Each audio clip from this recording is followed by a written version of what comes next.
For years, investigators searched for a shadow until one man stood out from the rest. Zodiac, the suspect. The man they almost believed. For years, the Zodiac case was built on fragments, letters, codes, unanswered questions. Investigators followed patterns, trying to understand a killer who never showed his face. But eventually, the focus began to change, not toward another message, but toward a person. Arthur Leigh Allen, a man whose life, behavior, and history placed him closer to the case than anyone before. For some, he was the answer. For others, just another theory. Because in a case defined by uncertainty, even the strongest suspect came with doubt. For a long time, the investigation had been chasing something intangible. Letters, symbols, a voice without a face.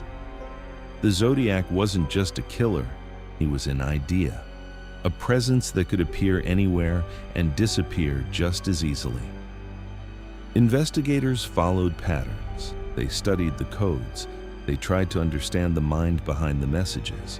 But no matter how many letters arrived, one thing was always missing: a person, someone real, someone they could question, someone they could see. And then, slowly, that began to change. The investigation started to shift, not toward another cipher, not toward another threat, but toward a name. It didn't come all at once. There was no single moment where everything suddenly made sense. Instead, it built quietly. A comment here, a connection there. Small details that on their own meant very little, but together began to point in one direction. For the first time, investigators weren't just asking, what did the Zodiac do? They were asking something else. Who could he be? And with that question, a new phase of the case began. Because once a name enters an investigation, everything changes. Every action is re-examined. Every word is reconsidered. Every coincidence starts to feel intentional. The case was no longer only about the crimes, it was about the man behind them. And soon, that man would have a name, a suspect. Someone who, for some investigators, seemed to fit the profile almost perfectly. And yet, even at the very beginning, there was a problem. Nothing about this case had ever been simple, and this time would be no different. The name that began to surface in the investigation was Arthur Leigh Allen, and almost immediately, he stood apart. Not because there was one piece of evidence that changed everything. There wasn't. But because the more people looked at him, the more unsettling he became. Allen had once worked as a school teacher. On the surface, that gave him the appearance of an ordinary life, a man with a profession, a routine, a place in the world. But that image did not last. Over time, his life seemed to drift away from anything stable. His relationships became strained, his reputation darkened, and the version of him that emerged was not one of quiet normalcy, but of discomfort.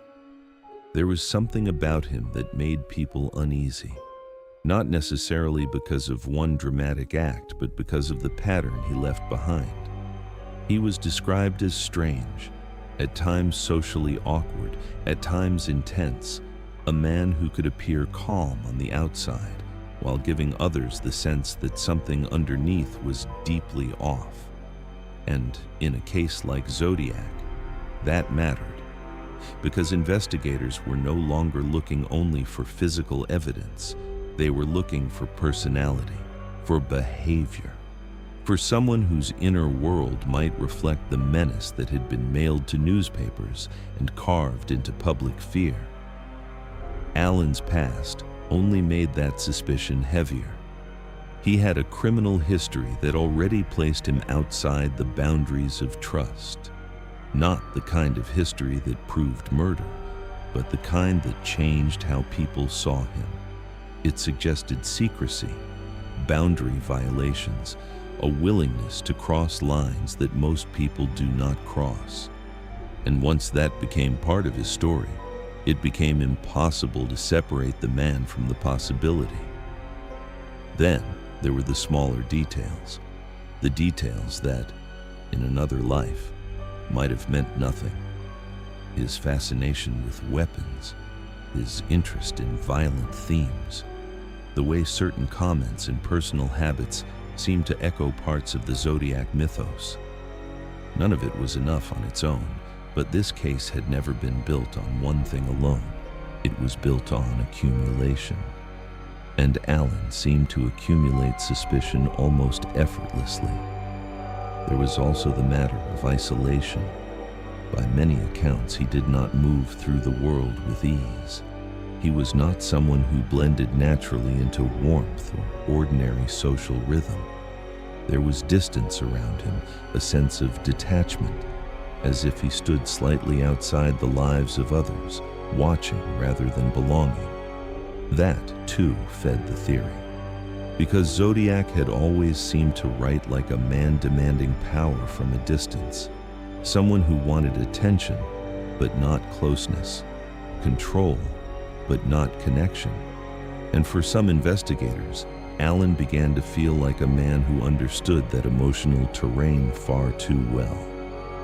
Then came one of the details that would become impossible to ignore. The watch. A Zodiac brand watch, marked with a symbol hauntingly similar to the one the killer had made infamous. By itself, it was not proof. It could have been coincidence, a brand name, a piece of personal property. But in a case already starving for certainty, coincidence did not stay small for long. It grew. And around Allen, every strange detail seemed to grow. This was what made him so compelling to investigators. Not that he matched perfectly, but that he seemed to live in the same atmosphere as the crimes. He felt adjacent to the horror, close enough to disturb, close enough to imagine. But even here, at the beginning of his rise as a suspect, the case refused to become simple. Because disturbing is not the same as guilty. Suspicious is not the same as proven. And being the kind of man people fear is not the same as being the man they were looking for. Still, Arthur Leigh Allen had become something the investigation had not truly had before. Not just a theory, not just a symbol. A person investigators could place at the center of the mystery. And once he entered that space, the case would never look the same again. At first, the name was just that, a name. But as investigators looked closer, they began to notice something unsettling. The details didn't arrive all at once. They surfaced slowly. Individually, they could be dismissed, explained away, ignored. But together, they started to form a pattern. And in a case like Zodiac, patterns mattered. One of the earliest concerns came from proximity. Allen had reportedly been near areas connected to the investigation, places that until then had only existed within the timeline of the crimes. Now they began to overlap with a person, not proof, but no longer abstract. Then came the conversations. People who knew him started to speak, not with certainty, not with accusations, but with memories that felt off, statements that, in another context, might have sounded like dark humor or strange curiosity. But in this context, they carried weight. There were claims that Allen had spoken about wanting to call himself something, a name, Zodiac. It wasn't recorded, it wasn't proven, but it was said. And once that idea entered the investigation, it refused to leave. Because now, the name wasn't just coming from letters, it might have existed before them. Then there were the objects. the watch, a Zodiac brand watch marked with the same crosshair-like symbol that had become synonymous with the killer. Again, it wasn't rare, it wasn't unique, but it was there. And in a case built on fragments, even ordinary things could begin to feel loaded with meaning. Investigators also noted his interests, weapons, control, the kind of themes that seemed to echo through the Zodiac's actions. None of it was definitive, but none of it was comfortable either. And that was the problem, because the more they looked at Allen, the harder it became to dismiss him. He wasn't just adjacent to the case anymore. He was beginning to overlap with it, not perfectly, not cleanly, but enough to raise a question that could no longer be ignored. How many coincidences are too many? That question didn't have an answer, but it changed the direction of the investigation. Because once coincidences start to feel intentional, they stop being easy to ignore. And for some investigators, that threshold had already been crossed. Arthur Leigh Allen was no longer just a name on a list. He was becoming something more dangerous, a possibility that felt real. And in a case defined by uncertainty, that alone was enough to pull the investigation closer to him than ever before. By the time Arthur Leigh Allen became more than just a name, the investigation had already begun to lean toward him.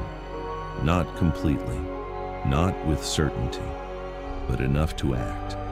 Because in a case that had gone so long without a face, even the possibility of one was difficult to ignore. And so, investigators moved closer, not in theory this time, but in reality. Allen was brought into focus, questioned, observed, measured against everything they thought they knew about the Zodiac. At first, there was nothing dramatic about it. No confession, no moment where everything suddenly aligned. Just a man sitting across from investigators, answering questions. But even in that setting, something felt different. Not necessarily what he said, but how he said it. There were moments that seemed too controlled, too aware, as if he understood the weight of what was being asked and chose his responses carefully. Other times there were inconsistencies, small shifts in detail, subtle changes that on their own might have meant nothing. But in this case, nothing stayed small for long. Investigators began to take a closer look at his life, not just who he was, but what surrounded him. A search was conducted. His home, his belongings, the private spaces where a person's habits become visible. What they found was not empty. There were weapons, items that reinforced parts of the profile they had been building. Things that, again, did not prove anything on their own, but made it harder to dismiss him. Because now, the theory was no longer just in the air. It had entered his space, and that changed the tone of the investigation. For a moment, a brief, quiet moment, it began to feel like they were getting close, closer than they had ever been. The idea of the Zodiac as an untouchable figure started to weaken, because now there was a man sitting in front of them, a man whose life they could examine, a man whose story they could test. But even as that feeling grew, so did something else: the absence of certainty. No matter how closely they looked, no matter how many questions they asked, there was still no single piece of evidence that could place Arthur Leigh Allen at the center of the crimes. Nothing that crossed the line from suspicion to proof. And in an investigation like this, that line mattered, because without it, everything remained incomplete. Still, the shift had already happened. Allen was no longer just a possibility. He was now the focus, the man investigators returned to, the name that refused to fade. And for the first time in years, the case felt like it was moving toward something. An answer, or at least something that looked like one. But in the Zodiac case, even that feeling could be deceptive. But what if the strongest suspect was also the biggest mistake? For a moment, it had felt close, closer than it had ever been. A suspect, a direction, a name that seemed to gather the weight of the entire case around it, Arthur Leigh Allen. But the closer investigators moved toward him, the more something began to resist. Not loudly, not all at once, but quietly in the details. Because in the end, this was not a case built on feeling. It was a case that needed evidence, and that was where the cracks began to show. Fingerprints were examined, carefully compared against what had been recovered from the Zodiac's letters and crime scenes. If Allen was the man behind the messages, this should have been one of the clearest connections, but it wasn't. The prints did not match. It wasn't a partial disagreement. It wasn't inconclusive. It was a contradiction. Then came the handwriting. The Zodiac's letters had always carried a distinct identity, a style that investigators believed could be traced. Allen's writing was analyzed, line by line, detail by detail. But again, the result refused to align. Experts could not confirm a match, and in some cases they pointed to clear differences. Still, the investigation did not stop there. Because if the physical evidence failed, there was still one possibility left: DNA. Years later, as technology advanced, samples taken from Zodiac letters were tested again. The hope was simple. If Allen was the Zodiac, this would finally confirm it. But once again, the answer did not come. The DNA did not place him at the center of the case. If anything, it pulled him further away. And just like that, the certainty that had begun to build started to collapse. Not completely, but enough to change everything, because now investigators were facing a different kind of problem, not the absence of a suspect, but the presence of doubt. Inside the investigation, opinions began to divide. Some believed the evidence wasn't perfect, but still pointed to Allen, that he was too close, too consistent, too aligned with the psychological profile to ignore. Others saw something else entirely. A man who looked right, but didn't hold up under scrutiny. A suspect shaped more by coincidence and narrative than by proof. And in a case like Zodiac, that distinction mattered. Because once doubt enters an investigation, it doesn't stay contained. It spreads. Through the evidence, through the theories, through every conclusion that once felt solid. Arthur Leigh Allen had come closer than anyone to being seen as the Zodiac. But now, he stood in a different position, not confirmed, not cleared, suspended somewhere in between. And in that space, the case became something it had always threatened to become, uncertain again. Because in the search for the Zodiac Killer, even the strongest suspect could not survive without the evidence to hold him there. Even as the evidence began to fall apart, the suspicion did not disappear. If anything, for some, it became stronger. Because Arthur Leigh Allen was not just a suspect built on physical proof. He was a suspect built on belief, and belief in a case like this can be difficult to let go of. Some investigators remained convinced, not because every piece of evidence aligned, but because too many things felt right. The behavior, the background, the presence of patterns that seemed to echo the Zodiac's actions. To them, Allen was not a coincidence. He was an answer that simply hadn't been proven yet. And outside of the investigation, that belief began to grow. Writers, researchers, independent voices trying to make sense of a case that had refused to resolve. Among them was Robert Graysmith, a man who would become one of the most well-known figures connected to the Zodiac story. Through books and theories, he helped shape a narrative that pointed strongly in one direction, toward Allen, not as a possibility, but as the most likely explanation. And that narrative reached the public, because people don't just want mysteries, they want conclusions. They want a face to place at the center of the fear. And Allen fit that role. He was already different, already unsettling, already marked by a past that made it easier to imagine the worst. The idea that he could be the Zodiac didn't feel like a stretch. It felt like something that made sense. And once that idea took hold, it became powerful. Because the more it was repeated, the more it started to feel like truth, even without proof. This is how cases like this begin to shift, not only through evidence, but through narrative, through the human need to connect the dots, to close the loop, to believe that something so chaotic can finally be explained.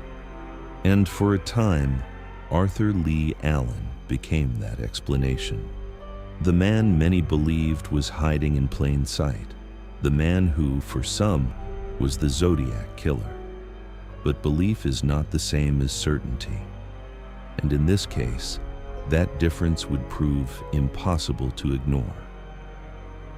As the belief around Arthur Leigh Allen grew stronger, so did the questions surrounding that belief. Because the more closely the case was examined, the more it became clear that something was missing. Not suspicion, not theory, but proof. Many of the arguments against Allen did not come from a single discovery, but from the accumulation of inconsistencies, the kind that are easy to overlook at first, but harder to ignore over time. The most critical issue was simple. None of the physical evidence definitively connected him to the crimes. Fingerprints did not match. Handwriting could not be confirmed. DNA failed to place him at the center of the case. Individually, each of these gaps might have been explained away, but together they created a problem that could not be easily dismissed. Because in a case built on forensic evidence, absence matters. There were also concerns about how the investigation itself had been conducted. Some critics argued that once Allen became a primary suspect, the case began to narrow too quickly around him. That investigators, consciously or not, may have started interpreting details in a way that supported an existing belief. This is a known risk in long and complex investigations. When the need for an answer becomes strong enough, it can begin to shape the direction of the evidence. And in the Zodiac case, that possibility could not be ignored. There were also alternative suspects, other names that surfaced over time, each with their own set of connections, theories, and unanswered questions. While none of them were definitively proven either, their existence made one thing clear. Arthur Leigh Allen was not the only possibility. This shifted the perspective again, because if multiple suspects could fit parts of the same story, then perhaps the story itself was not as clear as it seemed. For some investigators and researchers, this led to a different conclusion. Not that Allen was the Zodiac, but that he'd become a convenient suspect, a man whose personality and background made him easy to place into the role, even if the evidence did not fully support it. In other words, he fit the narrative better than he fit the facts, and that distinction changed everything. Because once a suspect is supported more by interpretation than by evidence, the entire case begins to feel unstable. Arthur Leigh Allen may have been the most discussed suspect, the most developed theory, the name that appeared to bring the case closest to an answer. But for many, he was also something else. A suspect who raised as many questions as he seemed to answer. And in a case defined by uncertainty, that was enough to keep the truth just out of reach. Despite years of suspicion, investigation, and public attention, Arthur Leigh Allen was never formally charged with the Zodiac murders. He was questioned, searched, examined in detail, but none of it led to an arrest. The evidence, no matter how compelling it seemed at times, never crossed the line required in a court of law. There was no definitive link, no single piece that could prove beyond doubt that he was the man behind the crimes. And in the end, that made all the difference. In 1992, Arthur Leigh Allen died. With his death, one possibility in the case came to an end, but the case itself did not. Because without a charge, without a trial, and without a confirmed identity, nothing had truly been resolved. He remained what he had always been, a suspect. For some, the most likely one. For others, an incomplete answer. But legally and officially, he was never the Zodiac Killer. And that left the investigation in a familiar place, unfinished. Arthur Leigh Allen brought the investigation closer than it had ever been. For the first time, the Zodiac was no longer just a symbol or a voice hidden behind letters. He felt like a person, someone who could be seen, questioned, and placed at the center of the story. And for many, that was enough. Because after years of uncertainty, even an incomplete answer can begin to feel like the truth. But the closer this case moved toward a conclusion, the more it revealed something else, its own limits. Because no matter how strong the suspicion became, it never turned into certainty. No definitive evidence, no final confirmation, only a name surrounded by doubt. And that doubt never disappeared. It stayed in the details, in the contradictions, in the possibility that the real answer had never been found at all. Arthur Leigh Allen may have been the closest anyone ever came, but closest is not the same as correct. And in a case like Zodiac, that difference means everything.